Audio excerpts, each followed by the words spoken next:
Bonjour mes amours, donc aujourd'hui je vais préparer une pâte à pizza fait maison. C'est parti!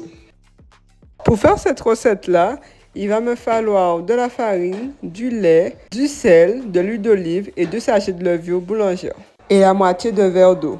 Dans une théballe, je viens rajouter du lait, donc à peu près la moitié de la théballe. Comme j'ai déjà l'habitude, donc je fais vraiment à l'œil. Je vais rajouter 2 sachets de levure boulangère.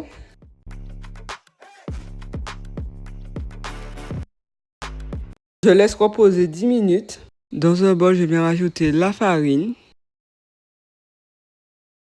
Je rajoute le mélange de levure et lait. Là, je viens mixer. Ensuite, j'ai rajouté de l'eau.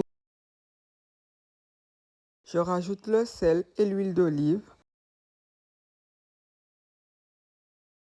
Sous mon plan de travail, j'ai rajouté de la farine. Je vais retravailler ma pâte et je vais la diviser en deux et former 2 boules.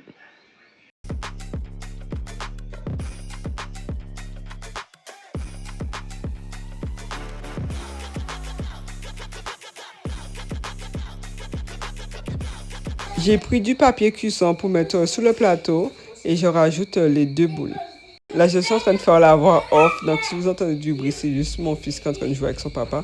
Je vais laisser gonfler ma pâte dans le four. Sans activer la température, juste le mettre dans le four, ça va lever tout seul.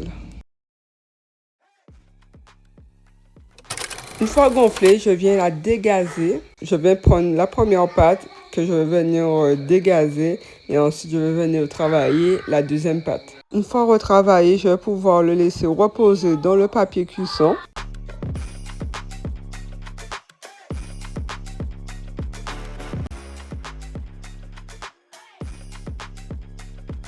Une fois que la pâte a doublé de volume, je viens les aplatir sur du papier cuisson. Donc je vais former un grand cercle. Surtout, on ne les dégaze pas. C'est très important, mes amours. Retenez ça. En faisant cela, ça va vous permettre de conserver toutes les petites bulles et vous aurez une pâte excellente. Non mais franchement, testez. Vous allez adorer.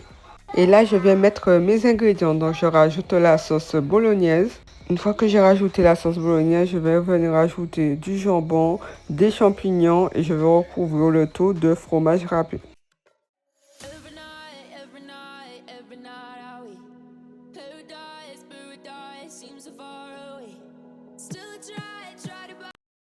J'enfourne tout ça dans le four à 200 degrés environ 15 minutes. Ensuite, je vais prendre un petit bol que je vais remplir de l'eau à l'intérieur et je vais pouvoir le mettre dans le four tout en bas. Je sais pas comment expliquer ça, mais en tout cas, l'eau va faire de la vapeur et c'est cette vapeur-là qui va permettre à la pâte d'être tendre, moelleuse et savoureuse.